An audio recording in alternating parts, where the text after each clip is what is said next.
28 years later की ending में spike उस ज़ॉम्बी से पैदा हुई बच्ची को अपने टाउन में छोड़कर खुद घर से दूर अकेला निकल गया था और रास्ते में उसके ऊपर ज़ॉम्बीज के झुंड ने हमला कर दिया और उसकी हेल्प वहां पर जिमीज की गैंग ने करी थी, जो कि असल में सेटन को पूजने वाले साइकोपैथ्स हैं। और इनका लीडर है जिमी क्रिस्टल, जिसने की बचपन में टेलीटबीज देखकर अपना दिमाग खराब कर लिया था। अब देखो इन जिमीज के अंदर यानी कि सर लॉर्ड जिमी क्रिस्टल के अलावा जो कि लीडर है, उनके अलावा जितने मेंबर्स हैं उनके नाम मैं आपको बताता हूँ। तो सबसे पहले है Jimmy Ink, Jemima, Jimmy Fox, Jimmy Snake, Jimmy Jones और जिमी शाइट। खैर फिर हम सभी जिमीज को देखते हैं और लॉर्ड जिमी यानी कि इनका लीडर सबको ये कहता है कि उसके पिता यानी कि सेटन का आदेश है कि स्पाइक को एक मौका दिया जाना चाहिए और स्पाइक को जिमीज में से किसी एक के साथ लड़ना पड़ेगा, उसे हराना होगा और देन स्पाइक एक जिमी बन जाएगा और अगर स्पाइक हार गया तो स्पाइक का सैक्रिफाइस दिया जाएगा। खैर अब स्पाइक के पास कोई भी चॉइस नहीं थी, इसलिए वो फाइट के लिए रेडी हो जाता है और उसके साथ लड़ने के लिए जिमी शाइट आगे आता है। लेकिन जैसा कि हमको पता है कि जिमीज जो हैं वो एक नंबर के साइकोपैथ्स हैं और उन्हें तो ज़ॉम्बीज का जरा भी डर नहीं, तो वो स्पाइक से कैसे ही हार सकते थे। और यहाँ पर स्पाइक का जिमी शाइट के सामने जीतने का कोई भी मौका नहीं था। स्पाइक यहाँ पर पहले ही हार चुका था, लेकिन जिमी शाइट स्पाइक को अंडर एस्टिमेट कर लेता है और स्पाइक इसी चीज का फायदा उठाकर जिमी शाइट की थाई के अंदर एक चाकू घुसा देता है। अब जिमी जो होता है पहले तो इस चीज को एक छोटी सी चोट समझकर इग्नोर करता है, हंसने लगता है, लेकिन जैसे ही वो स्पाइक के ऊपर हमला करने के लिए उस चाकू को अपनी थाई से बाहर निकालता है तो उसकी एक आर्टरी कट हो जाती है और उसका ढेर सारा खून निकलने लगता है और देखते ही देखते वो ब्लीडिंग की वजह से मारा जाता है। और जिमी शाइट का बेस्ट फ्रेंड जिमी फॉक्स भी उसको नहीं बचा पाता क्योंकि ये उनके रूल्स के सख्त खिलाफ था। खैर अब जिमी शाइट के मरने के बाद में स्पाइक एक जिमी बन चुका था और वो जिमी बिल्कुल भी नहीं बनना चाहता था, लेकिन अगर वो ऐसा नहीं करता तो ये लोग स्पाइक को मार डालते, तो स्पाइक को ये सब मजबूरी में करना पड़ता है। खैर इसके बाद में सभी जिमीज वहां से निकल जाते हैं और एक बात नोट करने वाली ये है कि जिमीज कभी भी एक जगह पर नहीं रुकते, वो बस आगे बढ़ते रहते हैं एक जगह से दूसरी जगह पर। खैर अब इसके बाद में हम एक हंटर को देख पाते हैं जो कि वहां पर शिकार करने आया था, लेकिन ढेर सारे ज़ॉम्बीज उस पर हमला कर देते हैं और फिर हम यहाँ पर सैमसन द अल्फा को देखते हैं और पहली बार हम एक ज़ॉम्बी के पर्सपेक्टिव से एक इंसान को देख रहे होते हैं। हमको यहाँ पर पता लगता है कि असल में ज़ॉम्बीज को जो इंसान होते हैं ना, वो खुद एक ज़ॉम्बी जैसे ही दिखते हैं और इसलिए वो इंसानों पर हमला कर देते हैं क्योंकि वो इंसानों को एज अ थ्रेट देखते हैं, जो कि वायरस की वजह से होता है। और अब यहाँ पर हम एक काफी भयानक सीन देखते हैं। सैमसन जो होता है वो उस हंटर का सर उसकी बॉडी से उखाड़ देता है, साथ ही साथ सर के साथ में वो उसकी स्पाइन भी उखाड़ लेता है और इससे हमको पता लगता है कि सैमसन कितना पावरफुल और खतरनाक है। खैर अब पिछली मूवी के एक और कैरेक्टर डॉक्टर इयान कैल्सन को दिखाया जाता है जो कि मरे हुए ज़ॉम्बीज को उठाकर अपने कैंप के पास लेकर जा रहा था और वो सभी ज़ॉम्बीज पिछले पार्ट में मारे गए थे और उनमें से एक ज़ॉम्बी वो थी जिसने की पिछले पार्ट में एक नॉर्मल इंसानी बच्चे को जन्म दिया था। उधर उस हंटर को मारने के बाद में सैमसन उस हंटर का दिमाग खाने लगता है और वो इयान के गाने की आवाज सुनता है और वो भागकर इयान के पास चला जाता है। फिर सैमसन इयान से थोड़ी दूरी पर खड़ा हुआ था और वो इयान की तरफ बढ़ने लगता है, लेकिन जैसे ही इयान सैमसन को शूट करने के लिए बेहोश करने के लिए अपनी डार्ट पाइप को निकालता है तो सैमसन वहीं रुक जाता है और जैसे ही पाइप नीचे करता है तो सैमसन फिर से उसकी तरफ बढ़ने लगता है। फिर आखिर में डॉक्टर इयान सैमसन को बेहोश कर देता है, जिसके बाद में इयान सैमसन की बॉडी में से तीर निकालता है और अगर आपको याद हो तो ये तीर सैमसन को पिछले पार्ट्स में लगे थे। खैर अब इयान अपने कैंप के अंदर वापस जाता है और वहां पर वो ज़ॉम्बीज की बॉडी से बोन्स को अलग करता है और उनको अपने बोन टेम्पल में सजा देता है और इसलिए इस मूवी का नाम बोन टेम्पल है।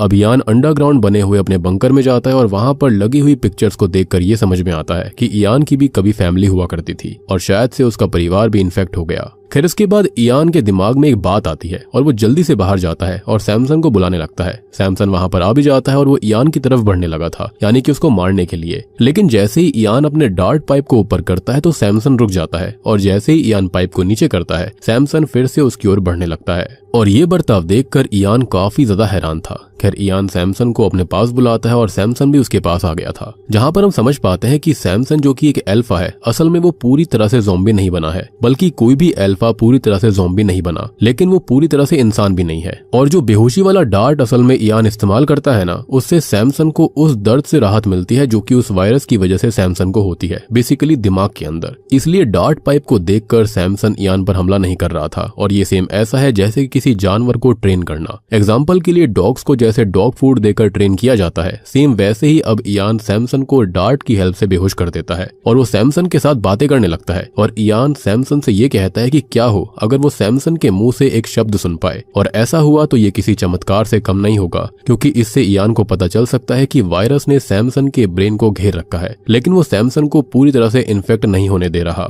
बेसिकली ये जो वायरस है ना, वो इंसानों के अंदर रेज को इतना बढ़ा देता है कि सामने कौन है उनको समझ में नहीं आता। खैर, अब इयान ये पता लगाने के लिए कि क्या जो बेहोशी वाली मेडिसिन वो अब तक सैमसन पर इस्तेमाल करता आ रहा था, क्या उसकी हेल्प से सैमसन के सोचने और समझने की एबिलिटी में कोई इम्प्रूवमेंट हुई है, तो ये जानने के लिए वो खुद भी वही बेहोशी की मेडिसिन खा लेता है, ताकि अगर सैमसन उसे मारकर खाए भी तो इयान बेहोशी में रहे और उसे कुछ भी फील ना हो। अब इयान कुछ ही वक्त में बेहोश हो जाता है और जब उसकी आंख खुलती है तो वो बिल्कुल सही सलामत था, और इससे उसको पता लग गया था कि वो सैमसन और बाकी अल्फा को क्योर कर सकता है, और उसी खुशी में वो नाचने लगता है। अब इयान फिर से उसी बेहोशी वाली दवाई को फिर से रेडी करता है, लेकिन इस बार उसके अंदर कुछ चेंजेस थे। हम देखते हैं कि अब सैमसन खुद इयान के पास आने लगा था और अब वो चीजों को भी समझ रहा था, जैसे कि वो बारिश को फील कर रहा होता है। सैमसन रोज इयान के पास आने लगा था और इयान रोज उसे वो दवाई वाला डार्ट शूट कर देता, और ऐसे ही कई दिन बीत जाते हैं। खैर, इसके बाद में सीन बदलता है और कहीं दूर जंगल में हम टॉम, ओस्लो और कैथी नाम की एक प्रेग्नेंट लेडी को देखते हैं, जो कि वहां पर मशरूम्स लेने आए थे, लेकिन वहां पर उनको एक ज़ॉम्बी दिख जाता है। अब कैथी और टॉम के बहुत रोकने के बावजूद भी ओस्लो उस ज़ॉम्बी को मारने चला जाता है, क्योंकि अगर वो ज़ॉम्बी उनको देख लेता तो वो चिल्लाने लगता और उसकी आवाज सुनकर और भी ज़ॉम्बीज वहां पर आ जाते, तो काफी रिस्क वाली बात हो सकती थी। लेकिन होता यह है कि जैसे ही ओस्लो उसके पास जाता है तो वो ज़ॉम्बी चिल्लाने लगता है। वहां पर ढेर सारे ज़ॉम्बीज तुरंत आ जाते हैं और वो सभी उन पर हमला कर देते हैं। अब ओस्लो तो उन ज़ॉम्बी से घिर गया था और एक ज़ॉम्बी उसके ऊपर खून वाली उल्टी करता है, एंड ऑब्वियस सी बात है ये वायरस से इन्फेक्टेड होती है, जो कि उसके मुंह के अंदर चली जाती है, और ओस्लो भी अब इन्फेक्टेड हो गया था।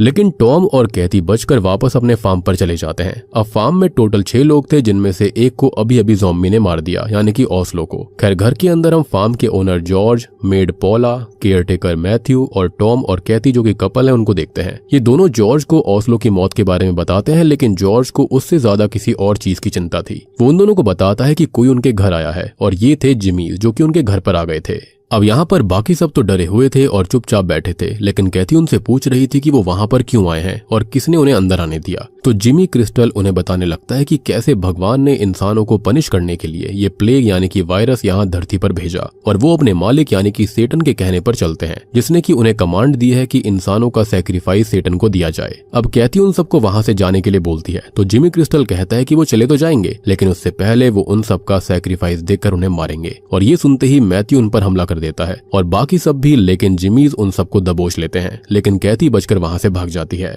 जिमी क्रिस्टल जिमी इंक को कैथी को पकड़कर लाने के लिए कहता है और साथ में उसे उनके रुकने के लिए कोई नई जगह ढूंढने के लिए बोलता है। खुद जिमी क्रिस्टल बाकियों के साथ में मैथ्यू, जॉर्ज, टॉम और पॉला को पकड़कर बाण में ले जाता है। हम देखते हैं कि जब जिमी इंक जा रही थी तब उस पर एक ज़ॉम्बी हमला कर देता है और वो बिना डरे ही उसको आसानी से मार डालती है, जैसे कि वो कोई खिलौना हो। खैर, अब थोड़ी दूर जाने के बाद में जिमी इंक इयान के कैंप के पास पहुंच जाती है और वो वहां पर हड्डियों से बने हुए टावर्स देखती है। वो वहां पर आयोडीन से रेड पेस्ट से कवर हुए इयान को सैमसन के साथ देखती है और वो सोचने लगती है कि इयान ही सेटन है। एक तो इयान की स्किन आयोडीन की वजह से लाल थी, दूसरा वो बहुत सारी बोन्स और स्कल से बने टावर्स के बीच खड़ा हुआ था, और तीसरा कि उसने एक अल्फा ज़ॉम्बी को टेम करा हुआ था, जो कि किसी भी इंसान की रीढ़ की हड्डी को पलक झपकते ही बॉडी से अलग कर सकता था। मीनवाइल बार्न के अंदर जिमी क्रिस्टल ने टॉम, जॉर्ज, मैथ्यू और पॉला को बांधकर लटका दिया था। वहीं बार्न के अंदर हम कैथी को देखते हैं, जो कि ऊपर छुपी हुई थी। यहाँ पर जिमी क्रिस्टल उनको बताता है कि वो सेटन का बेटा है और सेटन ने उससे ये कहा है कि हर जगह घूमकर इंसानों को ढूंढो और उनका सैक्रिफाइस दे दो,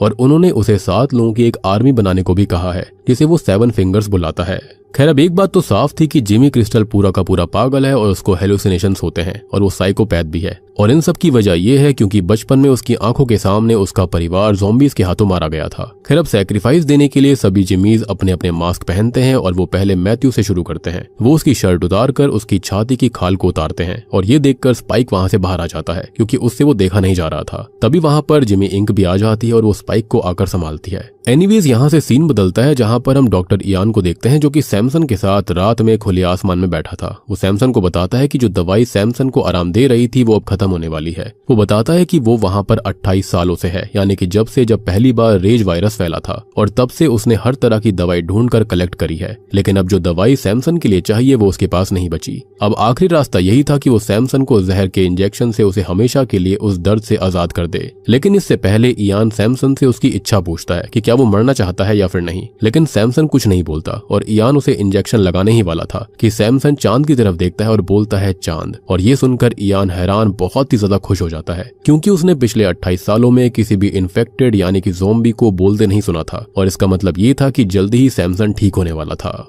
मीनवाइल बार्न के अंदर में जिमीज ने जॉर्ज, मैथ्यू और पॉला की स्किन उनकी बॉडी से उतार दी थी, और जिमी क्रिस्टल यहाँ पर टॉम को एक मौका देता है, जैसे कि उसने स्पाइक को दिया था कि वो जिमीज में से किसी एक को मार दे तो वो टॉम को जिंदा छोड़ देगा। और टॉम भी इसके लिए हाँ कर देता है और वो जमाइमा को चुनता है क्योंकि वो कमजोर सी लग रही थी। लेकिन जैसे ही टॉम जमाइमा से लड़ना शुरू करता है वो उसके ऊपर टूट पड़ती है और उसने टॉम को अधमरा कर दिया था। और फिर जैसे ही वो टॉम को मारने वाली थी, ऊपर से कैथी एक हुक नीचे फेंकती है जो कि जमाइमा के सर में आकर घुस जाता है और जमाइमा ऑन द स्पॉट मारी जाती है। अब कैथी वहां से भाग जाती है और टॉम एक सिलेंडर की मदद से आग लगाता है और वो जिमी को जला देता है, लेकिन जिमीज टॉम को तीर मारकर उसे खत्म कर देते हैं। खैर अब कैथी भाग गई थी तो जिमी क्रिस्टल स्पाइक को उसके पीछे जाने के लिए कहता है और उसको पकड़कर लाने के लिए बोलता है। और जब स्पाइक कैथी को पकड़ने जाता है तो वो कैथी से कहता है कि वो भी उसे अपने साथ ले जाए, और ये सुनकर कैथी उसके पास आती है और वो स्पाइक पर हमला करके वहां से भाग जाती है, क्योंकि कैथी की नजरों में तो स्पाइक भी जिमीज में से एक था। खैर अब क्योंकि स्पाइक कैथी को पकड़ नहीं पाया तो जिमी क्रिस्टल ये कहता है कि सेटन उससे स्पाइक का सैक्रिफाइस मांग रहे हैं, और स्पाइक कहता है कि उसने कैथी को मार दिया है, लेकिन उसकी बॉडी जंगल में पड़ी है और वहां पर बहुत ज्यादा अंधेरा है। अब जिमी क्रिस्टल कहता है कि स्पाइक झूठ बोल रहा है और उसके साथ क्या करना है ये बात वो सेटन से पूछकर बताएगा। तो जिमी इंग कहती है कि क्यों ना खुद सेटन से ही पूछ लिया जाए कि स्पाइक के साथ क्या करना है। अब इस बात से हैरान होकर जिमी क्रिस्टल पूछता है कि वो ये क्या बोल रही है, तो वो बताती है कि उसने सेटन को देखा है, लाल स्किन, हड्डियों का बना हुआ कैसल और डीमन फ्रेंड यानी कि अल्फा सैमसन। फिर इसके बाद में हम सैमसन को देखते हैं जिसे हम एक बैरी खाता देखते हैं, और इससे हमको पता चलता है कि सैमसन धीरे धीरे अपनी सेंसेस में आ रहा था, यानी कि इंसानी सेंसेस में, और वो चीजों का मतलब ढूंढ रहा होता है। तभी हम डॉक्टर यान को भी देखते हैं जो कि सैमसन के लिए एक स्ट्रॉन्ग मेडिसिन तैयार कर रहा था, और मेडिसिन रेडी होने के बाद यान बाहर आता है और वो सैमसन को आवाज लगाता है।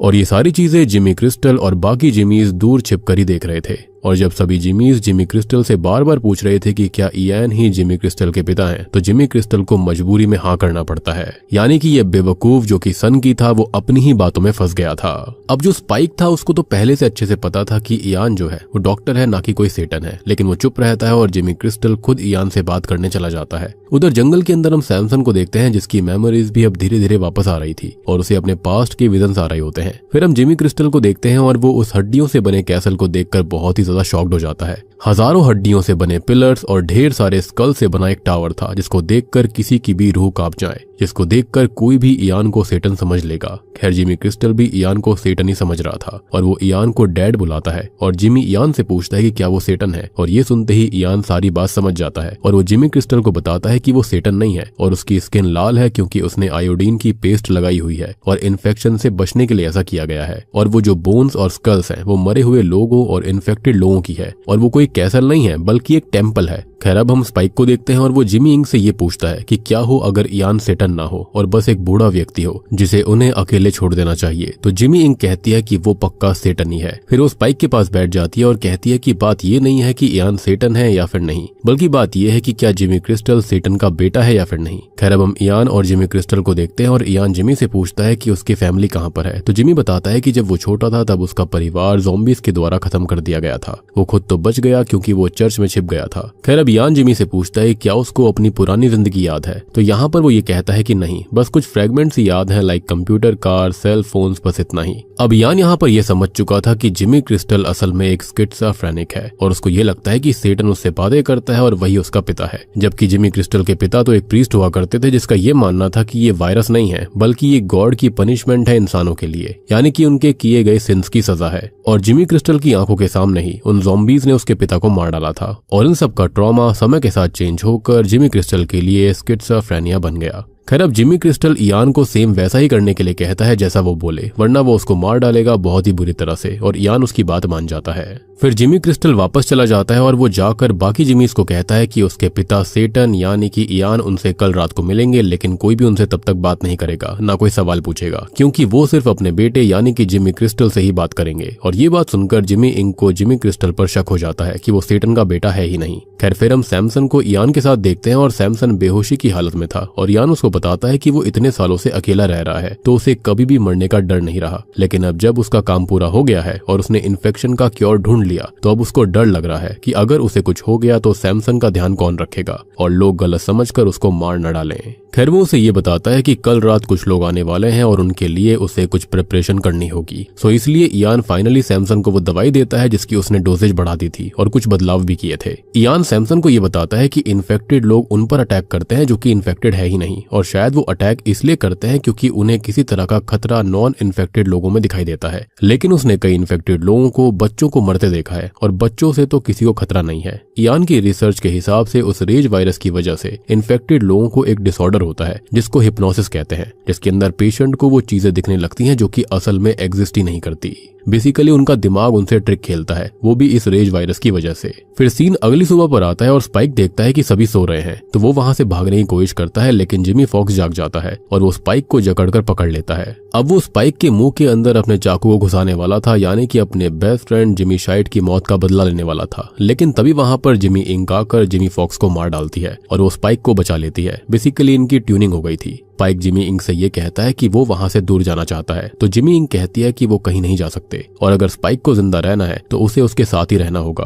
और वो स्पाइक को ये भी बताती है कि जिमी क्रिस्टल झूठ बोल रहा था कि वो सेटन का बेटा है, क्योंकि उसने आज से पहले वो हड्डियों से बनी जगह नहीं देखी थी, और अगर वो वाकई में सेटन का बेटा होता तो उसको इन चीजों के बारे में पता होता। खैर अब इसके बाद में जिमी इंक जाकर जिमी क्रिस्टल को झूठ बताती है कि जिमी फॉक्स वहां से भागने की कोशिश कर रहा था क्योंकि वो जिमी क्रिस्टल के पिता से मिलने से डर रहा था और इसलिए उसे उसको मारना पड़ा। लेकिन जिमी क्रिस्टल कहता है कि ऐसा कुछ नहीं हुआ था और जो हुआ था वो उसके पिता उन्हें आज रात बताएंगे। खैर अब हम इयान को देख पाते हैं जो कि सैमसन को आवाज लगा रहा होता है और फिर हम सैमसन को देखते हैं जिसको धीरे धीरे अपनी सारी पुरानी यादें वापस आ रही थी और हम उसको अपने हाथों को धोता हुआ भी देखते हैं और अब उसने अपनी बॉडी को एक कपड़े से ढक भी लिया था। खैर इसके बाद फिर वो उसी ट्रेन में जाकर बैठ जाता है और हम उसके बचपन के एक फ्लैशबैक को देखते हैं जिससे हमको पता लगता है कि बचपन में सैमसन अपने परिवार के साथ उसी ट्रेन में ट्रेवल कर रहा था और उसी वक्त वो रेज वायरस फैल गया था, जो कि मुझे लगता है ट्रेन टू बुसान वाला रेफरेंस भी है। खैर तभी वो इन्फेक्ट हुआ था और अब जैसे ही वो वापस होश में आता है तो हम देखते हैं कि उसके सामने ज़ॉम्बीज खड़े हुए थे और सैमसन उनमें से एक ज़ॉम्बी को ये कहता है कि उसके पास टिकट नहीं है और इस बात से साफ हो जाता है कि सैमसन अब वायरस के असर से बाहर था। लेकिन ये बात ज़ॉम्बीज को भी पता चल गई थी और वो सैमसन पर हमला करने लगते हैं।